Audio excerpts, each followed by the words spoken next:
तो खाते। इसका मतलब है भोजन तो कर रहे थे लेकिन बात दूसरी जगह की सोच रहे थे, खेत खलिहान की बात सोच रहे थे, दुकान की बात सोच रहे थे, इसलिए मन हमारा वहां पर नहीं था। एक काम करना, भोजन करना तो केवल भोजन करना और सोना तो केवल सोना, ये संत लोग यही काम करते, इसलिए उनकी साधना बनी रहती है। खाते हैं तो केवल खाएंगे, सोएंगे तो बिल्कुल सोएंगे, दूसरा नहीं सोचते हैं। हम लोग को संतोष यही सीखना है, खाते समय केवल खाएं, न सोचे।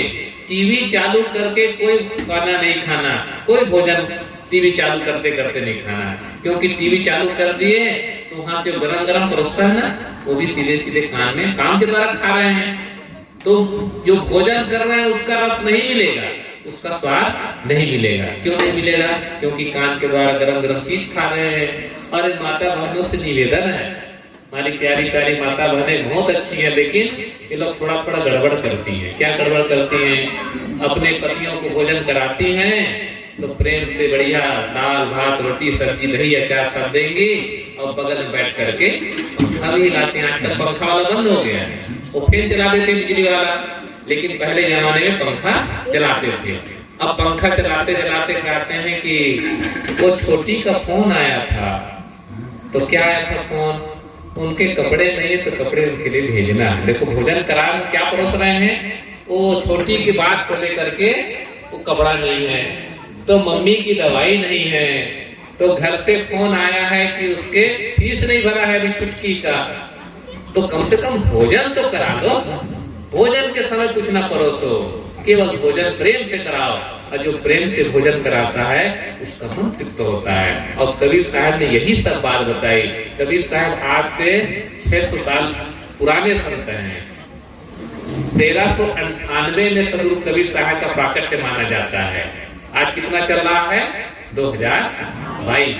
1398 में सदगुरु कबीर साहब का प्राकट्य माना जाता है। और 1518 में उनका अंतकाल माना जाता है। और कबीर साहब बहुत अद्भुत संत हुए। आप लोग जैसे इंटेलिजेंट थे ना, वैसे कबीर साहब और ज्यादा इंटेलिजेंट थे, और वो सबकी बातों को वो पकड़ते थे। जहां गलत बात होती थी उनको बर्दाश्त नहीं होता था, वो गलती किए कि तुरंत वो कान पकड़ लेते थे, चाहे वो मुल्ला हो, चाहे पंडित हो, और चाहे साधु हो, चाहे फकीर हो। साधुओं को भी नहीं छोड़ते थे, संत थे, लेकिन साधु गलती करें तो साधु को क्यों छोड़े?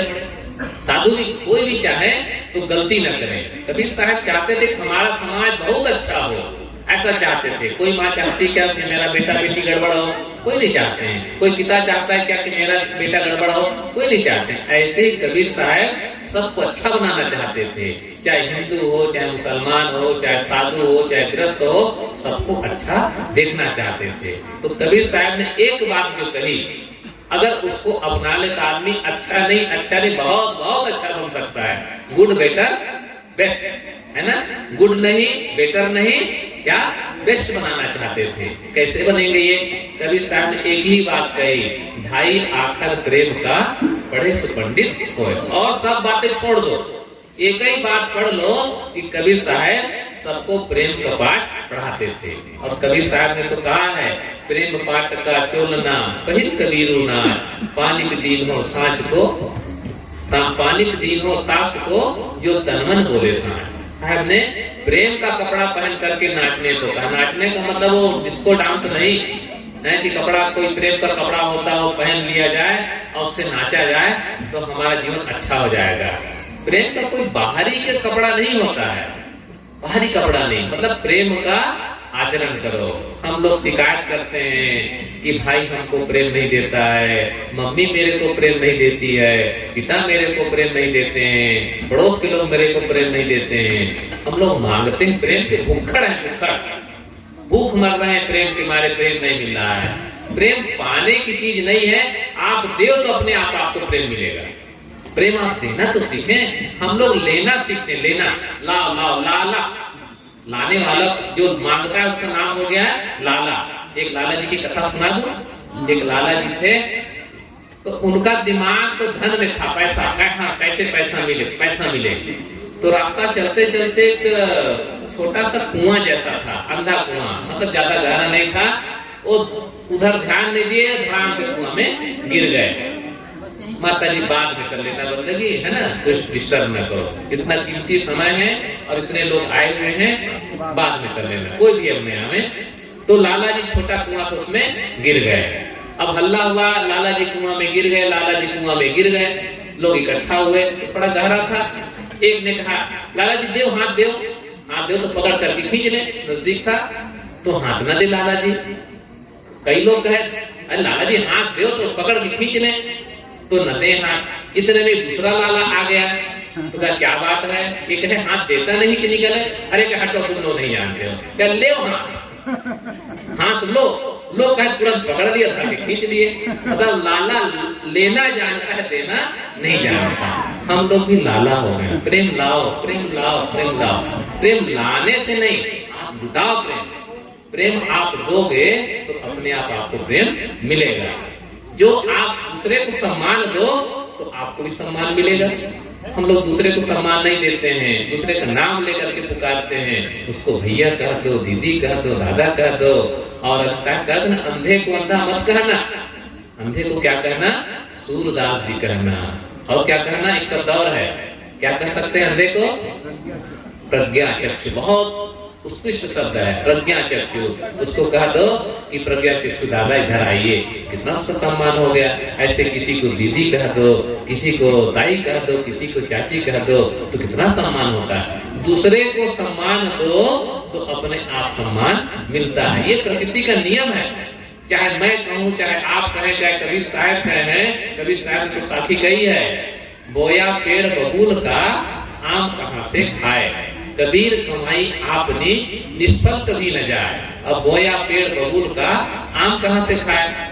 अगर आपने बबूल, बबूल तो मतलब जान रहे हैं ना, बबूल जानते हैं आप लोग, बबूल क्या होता है, इधर क्या बोलते हैं नरेंद्र भाई, बबूल को क्या बोलते हैं, बबूल बोलते हैं। बबूल में क्या होता है, कांटे होते हैं। तो कांटा बोएंगे तो क्या मिलेगा, कांटा मिलेगा। और आम बोएंगे तो आम मिलेगा। अभी देखो किसान लोग खेत में क्या बोए हैं, धान बोए थे तो क्या मिला, धान मिला, गेहूं तो नहीं मिल गया। ऐसे ही हम दूसरे के जीवन में जो बोते हैं वो अपने जीवन में काटते हैं। ये प्रकृति का नियम है। मेरे कहने का नहीं। आग का नियम क्या है, आग का नियम है जलाना।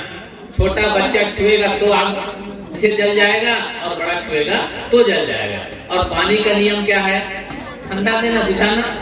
तो कहीं का भी हो, इसी तरह से हम जैसा दूसरे को देंगे वैसा हमको उलट करके मिलता है। तो हम प्रेम दें, जो प्रेम देता है उसके जीवन में प्रेम परिपूर्ण होता है। और जिसके घर में प्रेम होता है उसके घर में धन, यश, लक्ष्मी, कीर्ति सब की जाती है। हम लोग साधु संतों के पास जाते हैं। देखो अभी 2 दिन पहले 1 तारीख को महाशिवरात्रि हुई और कितना धूमधाम से पर्व मनाया गया। हम नया पारा राजीव में थे, वहाँ पर फुलेश्वर महादेव है यहाँ पर। और नेपाल में जाइए वहाँ पर पशुपतिनाथ शिव जी का बड़ा मंदिर है और दूर दूर से लोग वहाँ पर दर्शन करने के लिए जाते हैं। तो पशुपतिनाथ जी के सामने में एक बैल होता है, उसका नाम क्या है, नंदी। नंदी कहते हैं, पत्थर का बैल होता है। तो मंदिर के बाहर रहता है। देखो हम लोग गाड़ी से आए हैं, कार से आए हैं, तो कार कहाँ खड़ गई है, गेट के बाहर। और हम लोग आ गए अंदर, तो वाहन बेचारा बाहर और हम लोग अंदर। कैसे शिव जी की सवारी क्या है, नंदी है, बैल है। तो बैल बेचारा बाहर बैठा रहता है और शिव जी अंदर मंदिर में है। तो मैंने देखा है उत्तर प्रदेश में, नेपाल में, तो भगवान शिव के पास तो जल्दी कोई जा नहीं पाता है। और तो अपनी बात बताना है कि हमको बेटा दे दो, हमको नौकरी दे दो, मुकदमे में विजय प्राप्त करा दो। तो कैसे गए भगवान से, तो संदेश वाहक के माध्यम से दिया जाता है। हम लोग प्रधानमंत्री के पास नहीं जा सकते तो किसको देते हैं, इस क्षेत्र के जो विधायक होंगे, विधायक की सांसद को देगा, सांसद वहां तक बात पहुंचाएगा। तो शिव जी तक बात पहुंचाने के लिए नंदी के कान में जाकर के चुपके से मैंने कहते सुना, देखा है, उसके कान में जाकर कैसे बोलते हैं कि भगवान शिव को हमारी बात पहुंचा देना कि मेरा बेटा नहीं है तो हमको बेटा दे दे, ऐसा। तो ये लोगों की मान्यता हो गई है कि भगवान से मांगेंगे वो मिल जाएगा। साधु संतों के पास जाते हैं तो कहते हैं ये महात्मा लोग पहुंचे हुए हैं और ये भगवान के दूत हैं, इनसे मांगे तो जरूर मिल जाएगा। तो माता बहनें ज्यादातर थोड़ा भावुक होती हैं तो थोड़ा दक्षिणा चढ़ाएंगी, पैसा देंगी और फिर धीरे से कहेंगे कि गुरुजी 15 साल हो गए हमारा पोता नहीं है। बुढ़िया माता धीरे से जाकर कहते पोता नहीं है, बहू को लेके जाए, प्रणाम कर उनको आशीर्वाद दे, आशीर्वाद मांगते हैं। क्या ऐसे झांसे में नहीं पड़ना। ये बाबा लोग झोला में बेटा नहीं लिए हैं, ना बेटी लिए हैं कि आपको उठा करके दे देंगे, ना रुपया पैसा लिए हैं। उनके पास आप लोग ज्ञान लेने जाइए, बेटा बेटी रुपया पैसा मांगने न जाइए, मुकदमे में विजय प्राप्त करने के लिए मत जाइए। इनके पास ज्ञान लीजिए और अपनी बुद्धि को पवित्र रखिए, और अच्छी बुद्धि रहेगी तो धन अपने आप बढ़ता है। मुकदमे में विजय कैसे मिलेगी? झगड़ा ही नहीं करना तो मुकदमा कहेगा। ये सद्बुद्धि से होता है। संतों के पास जाएं सद्बुद्धि लेने के लिए, तो जिसके घर में प्रेम होगा उसके घर में यश, लक्ष्मी, कीर्ति सब अपने आप विराजमान होता है। इसलिए प्रेम देना सीखें। एक सेठ जी थे, बहुत बड़े आदमी, बड़े धनी मानी थे। तो एक दिन सो रहे थे तो सुबह सुबह सपना आया, लक्ष्मी जी कह रही है कि सेठ जी मैं तुम्हारे घर में 100 साल रही और 100 साल से ज्यादा मैं किसी के घर में रहती नहीं हूँ, मेरा जाने का नंबर आ गया और मैं कल चली जाऊंगी, लेकिन तुम्हारे घर में मैं बहुत अच्छे से रही, प्रेम से रही। एक वरदान कोई मांगना हो मांग लो, ये तुमको छूट है, और कल बताना इसी समय मैं आऊंगी। तो सेठ की नींद खुली तो हड़बड़ा गए, लक्ष्मी जाने वाली है, लक्ष्मी जाने वाली है, क्या करूं कैसे करूं। एक वरदान मांगने को कहा है, घर भर में इकट्ठा किया, सेठानी को पूछा कि लक्ष्मी जाने वाली, क्या वरदान मांगूं। तो सेठानी ने कहा तो अच्छी बात नहीं, लक्ष्मी चली जाएगी, लेकिन वरदान मांगने का सोना चांदी खूब मांग लो, 10-20 कुंतल, और बेच करके फिर धनी हो जाएंगे। सेठ ने सोचा कि जब लक्ष्मी चली जाएगी तो जितना सोना चांदी सब राख हो जाएगा, तो सोना चांदी कोई मांगने कोई बात नहीं बनेगी। बेटे से पूछा तो बेटे ने कहा कि बाबूजी बहुत ढेर सारा नागपुर में जमीन मांग लीजिए और जमीन बेच करके हम लोग फिर से धनी हो जाएंगे। पिता ने कहा अरे लक्ष्मी तो जमीन भी है, जमीन ले करके क्या करें, कोई लेनदार ही नहीं रहेगा तो कजियों को पड़ी रहेगी। बहू से पूछा तो बहू आई थी कौन गांव से, यही सुखदेव टोली से गई थी बहू, सत्संगी परिवार की। उन्होंने कहा कि पिताजी मेरी बात मानिए, तो यही आशीर्वाद मांगिए कि हम सब लोग जितने लोग हैं सब प्रेम से एक दूसरे का सम्मान करते हुए जिए, यही एक आशीर्वाद मांगिए। सेठ जी को बात बहुत अच्छी लगी, ये अच्छी बात है। दूसरे दिन लक्ष्मी आई तो कहे सेठ जी बताओ मैं जा रही हूँ। कहे देवी आप चली जाए तो अच्छा तो नहीं लग रहा है, लेकिन आपका नियम है जाना चाहे आप जा सकते, लेकिन एक वरदान दीजिए कि हमारे घर में सब लोग प्रेम से रहे, एक दूसरे का आदर करें, सम्मान करें, यही एक आशीर्वाद दीजिए। लक्ष्मी ने कहा कि किसने बताया? कहे वही सुखदेव टोली से जो बहू आई है ना छोटी वाली, उसने बताया। कहे अब मैं तुम्हारे घर से फिर 100 साल रहूंगी, अब मैं कहीं जाने वाली नहीं हूँ। कि जिसके घर में प्रेम होगा उसी के घर में तो लक्ष्मी रहती है, जिसके घर में झगड़ा होता है उसके घर में कौवा भी नहीं बैठता है, क्योंकि झगड़ा करने वाले कौवा से ज्यादा है। तो कबीर साहब ने जो बात बताई प्रेम की बात, एक ही बात सीख लो, 2.5 आकर प्रेम का बड़े से पंडित, उससे बड़ा पंडित कोई दूसरा नहीं हो सकता है। और कबीर साहब ने जो हम सबको ज्ञान दिया एकता का, सब लोग एक दूसरे का आदर करेंगे, सम्मान करेंगे, कौन छोटा कौन बड़ा। यहाँ तक लोग कहते कबीर साहब ने पुरुषों को तो ज्यादा दर्जा दिया लेकिन नारियों को दर्जा नहीं दिया, नारियों का सम्मान नहीं किया। लेकिन ऐसी बात नहीं है, जो समझने वाले हैं वो समझ सकते हैं, लेकिन जो नहीं समझना चाहते उनको भले बात लग सकती है ऐसी। कबीर साहब ने जितना नारियों का, देवियों का सम्मान किया किसी ने नहीं किया। को पुरुषा को नारी, साहब ने कहा कौन पुरुष है कौन नारी है, सबके घट में जो विराजमान चेतन है वही पुरुष है। पुरुष एते पुरुषा, जो शरीर रूपी पुर में निवास करे वो पुरुष है। और शरीर तो नर नारी का हो सकता है, लेकिन चेतना ये पुरुष सबके अंदर। कबीर साहब ने सबको समान दृष्टि से देखा, और उसके लिए नर हो, नारी हो, छोटा हो, बड़ा हो, हिंदू हो, मुसलमान हो, ईसाई हो, ये सब जाति भेद एक एक नाम ले दिया गया। लेकिन जो आत्मा में स्थित होगा उसकी बात साहब ने बताई, मेरे लिए सब समान है। और किसी को अपना जान करके ही कहा कि भाव पाई पर घालो, जित देखो तित प्राण हमारो, इधर देखता हूँ मेरा प्राण प्रिय है। किसी जीव को कष्ट न दो, न मुर्गी को मारो, न बकरा को मारो, न गाय को मारो, न बैल को मारो। वहां पर नेपाल में जाइए तो कहते हैं हिंदू राष्ट्र है, अब थोड़ा बदल गया। तो गाय तो हमारी माता है, लेकिन भैंस और बैल मार करके खा जाने वाले हैं। बताइए, वहां पर बैल पिता ऐसा नहीं कहते हैं, भैंस हमारा दादा ऐसा नहीं कहते हैं। गौ माता तो है, गौ माता है, लेकिन उसका जो बछड़ा होगा नाती नहीं होगा क्या? नहीं होगा। गौ माता हो सकती है, लेकिन मुर्गे, मुर्गी, मछलियां ये सब मेरे समान जीवधारी हैं। अगर कष्ट दोगे तो उसके बदले में हमको कष्ट मिलेगा। ये भी पता है ना कि अगर धान बो तो क्या मिलेगा? धान मिलेगा, और गेहूं बो तो गेहूं मिलेगा। ऐसे ही अगर मुर्गी को कष्ट दोगे, अंडा, लोग कहते हैं ये सरकार भी ऐसी है कि कहते कि अंडा खाने से दिमाग तेज होता है। अंडा खाने वाले कितने एक छापड़ लगा दे तो बेचारे कहाँ जाए पता ही नहीं चलेगा। अंडा भी किसी माँ का गर्भ है। अंडा से तो मुर्गी पैदा होती है, मुर्गे पैदा होते हैं, वो भी किसी माँ का गर्भ है। इसलिए अंडा, मांस, मछली, शराब ये सब बिल्कुल नहीं खाना पीना चाहिए, और ये हमारी बुद्धि को भ्रष्ट करते हैं। और बच्चों ध्यान दो कि साफ सफाई का ध्यान रखना। देखो अभी कोरोना काल आया, तो कोरोना काल में कोरोना ने सिखा दिया कि हाथ धो साबुन से और साफ सफाई रखो। जो साफ सफाई रखता है उसके घर में कोरोना वोरोना सब विदा हो जाते हैं। नाखून साफ रखना, किसी के नाखून बड़े नहीं होना चाहिए, क्योंकि नाखून में गंदगी जमते हैं। और इन बेटियों से निवेदन है कि अंगूठी न पहनना, रिंग न पहनना, क्योंकि रिंग में क्या होती है? उसमें डिजाइन होती है, और डिजाइन में क्या भरेगी? गंदगी भरेगी। ये माता बहनें पहनी होगी तो क्षमा करना मेरे को। अगर मैं कहूँ कि अगर ये लोग छल्ला उतार देंगे, रिंग उतार देंगे, इनको उसके बदले डबल गहना मिलने वाला है, तो जरूर उतार करके लोग डबल गहना लेने को तैयार हो जाएंगे। उसके बदले आप लोग नेकलेस पहन लो, कान में टाफ पहन लो, अंगूठी न पहनना। जो अंगूठी पहनता अपने परिवार वालों को बीमारी देता है, फ्री में बीमारी देता है, क्योंकि गंदगी जमती है। मेरी बातों पर विश्वास न हो तो एक आप लोग प्रयोग करना, अंगूठी को निकाल लेना और कांच के गिलास में आधा गिलास पानी भरना, साफ पानी, और अंगूठी को 2 घंटे के लिए छोड़ देना।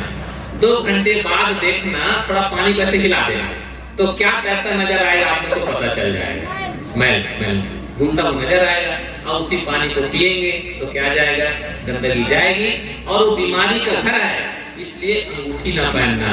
और कबीर साहब ने हम सबको साफ सफाई, खान पान, बोलना चलना ये सब सिखाया। कैसे बोलना चाहिए कबीर साहब ने बताया कि प्रेम से बोलोगे तो प्रेम मिलेगा, और अगर कटु बोलोगे तो कटु हमको मिलने वाला है। इसलिए इस बात का ख्याल रखना। ये कबीर साहब का विशेष संदेश है, हमारे जीवन में ईमानदारी बना रहे और हमारे जीवन में विश्वास बना रहे। जिसके प्रति हमारी आस्था है, जिसके प्रति हमारा विश्वास है, वो खोने न पाए, इस बात का ख्याल रखना। एक छोटी सी कहानी कह करके मैं अपनी बात को विराम दूंगा। एक व्यापारी था ऊंट का, ऊंट बेचता था। ऊंट उसके बहुत थे, तो ऊंट कई उसके ऊंट थे। तो एक किसान ने ऊंट खरीदा। तो ऊंट खरीदा तो ऊंट के बीच में से कुबड़ होता है ऊपर पीठ पर, तो उसमें लकड़ी की काठी बंधी होती है। तो ऊंट किसान ने लिया और जब अपने घर ले गया तो काठी को खोला, उसके ऊपर जो बैठने का बनाया रहता है, तो उसको खोला तो उसमें एक पोटली मिली, पोटली। तो उसमें हीरे हीरे रखे हुए थे पोटली में। तो देखा इसमें तो हीरा हीरा रखा हुआ है। तो देखा कि भाई ये तो मेरा तो है नहीं, ये तो ऊंट वाले का है, इसे मैंने ऊंट खरीदा है, हीरे नहीं खरीदे। हीरा बहुत कीमती होता है।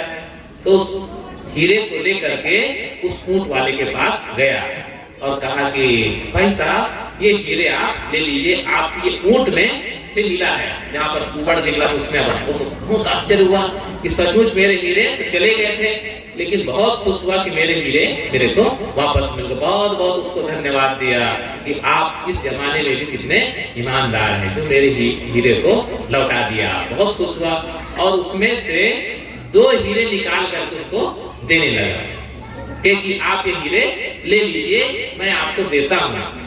तो कहे नहीं नहीं नहीं, इसकी जरूरत नहीं है, मैं नहीं दूंगा। बहुत विनय किया कि आप इसमें से 2 ले लीजिए, नहीं लेने को तैयार हुआ। कहे ले लीजिए, मैं देता हूँ, आप नहीं मांग रहे, मैं देता हूँ। तो किसान ने कहा मैंने 2 हीरे पहले से ले लिए हैं, मैंने 2 हीरे पहले से ले लिए हैं। अब तो बड़ा आश्चर्यचकित हुआ कि पहले से ले लिया है। तो तुरंत खोल करके गिना वो हीरा, जितने हीरे रखे थे गिना, तो देखा तो उतने हीरे पूरे पूरे। कहे नहीं तो मेरे हीरे पूरे आपने तो लिया नहीं। कहे नहीं मैंने ले लिया है। तो कौन से हीरे लिया? कहे कि मैंने दो बहुत बेशकीमती हीरा, एक ईमानदारी और दूसरी खुददारी, ये दो हीरे मैंने ले लिया है, मेरा ईमान छूटने न पाए। और खुददारी का मतलब स्वाभिमान, मेरा स्वाभिमान कि मैं दूसरे का चीज क्यों लूं, मैं फ्री में मिला क्यों लूं। तो ये दो हीरे महत्वपूर्ण है, ईमानदारी और खुददारी। कैसी भी परिस्थिति आ जाए, कैसा भी प्रलोभन आ जाए, लेकिन मेरी ईमानदारी टूटने न पाए, मेरा विश्वास टूटने न पाए, मेरा आत्मविश्वास टूटने न पाए। मैं गरीब हूँ कोई बात नहीं है, लेकिन मैं किसी के प्रति आत्मघात नहीं करूंगा। कैसा भी प्रलोभन आए, मैं ईमानदारी से उसका निर्वहन करूंगा। तो हम सबको भी ये सीख लेकर के अपना जीवन बहुत अच्छा बनाना चाहिए। जीवन हमारा अच्छा हो, सुंदर हम लोग चेहरा बनाते हैं, सुंदर कपड़े पहनते हैं, अच्छी बात है, लेकिन अपने जीवन को भी सुंदर बनाने का प्रयास होना चाहिए। और कबीर साहब ने इसी का संदेश हम सबको दिया। मैं सदगुरु कबीर साहब को बहुत बहुत उनका कृपा मानता हूँ कि जो हम लोग को ऐसा सतपथ दिए, एक राजमार्ग दिए, जिस पर चल करके हम लोग आत्म शांति की ओर आगे बढ़ते हैं। और आप सबको बहुत बहुत धन्यवाद जो आप सब लोगों ने मिल करके इतना बड़ा आयोजन किया। और हर साल ये आयोजन करते हैं और मेरे को बुलाया, हमारे संतों को बुलाए और बुला करके आप लोग सत्संग का लाभ लेते हैं। इसके लिए बहुत बहुत धन्यवाद देते हुए मैं अपनी बात में विराम देता हूँ। बोलो सदगुरु कबीर साहिब की, संत समाज की, भक्त समाज की, प्यारे प्यारे बच्चों की साहिब बंदगी।